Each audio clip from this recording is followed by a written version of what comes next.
The process of making cork begins with harvesting the cork oak tree. Bark is split using axes, as you can see.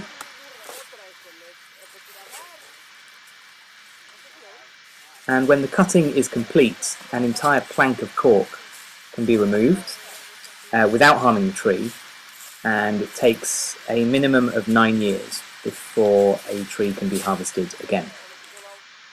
The planks are then taken to a factory where they are seasoned, which means drying outside, for 6 to 8 months.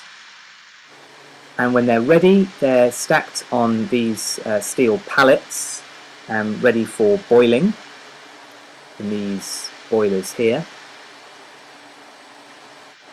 They are bubbling away. Here they are being removed. And here they are flattened, dried and ready for the production stage. The first step is to visually check every plank for quality. So you can see they shave the end off. And these are graded according to these different classes here. To make agglomerates, cork is granulated and bound with glue and then formed into cylinders and then cut into shape.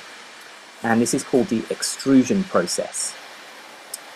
Here, the thinnest cork planks, which can't be used for natural cork, are fed into machines, and these machines make discs of cork, which are then glued to either end of the agglomerate cork to make a twin top.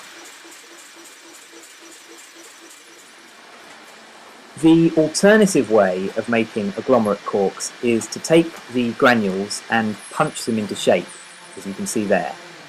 This is called the mould process. And then we have natural corks being manually punched.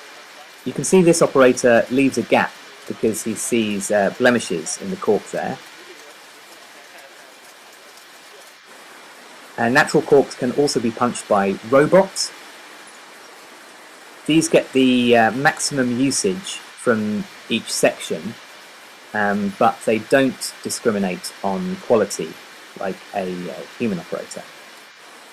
Either way, you end up with a big pile of corks. The next step is a 4-hour cleaning process. Then they are polished by this thing and ready for further quality checks. This machine photographs the corks and categorizes each one, and then finally the corks are subject to a visual check by these humans. So the finished articles. On the left is a large granule agglomerate, in the middle it has the discs added, and the finished article is on the right. Here you have a small granule agglomerate cork on the left, again with the natural cork discs added on the right. And finally, a natural cork. And that is the process, as they say, from bark to bottle.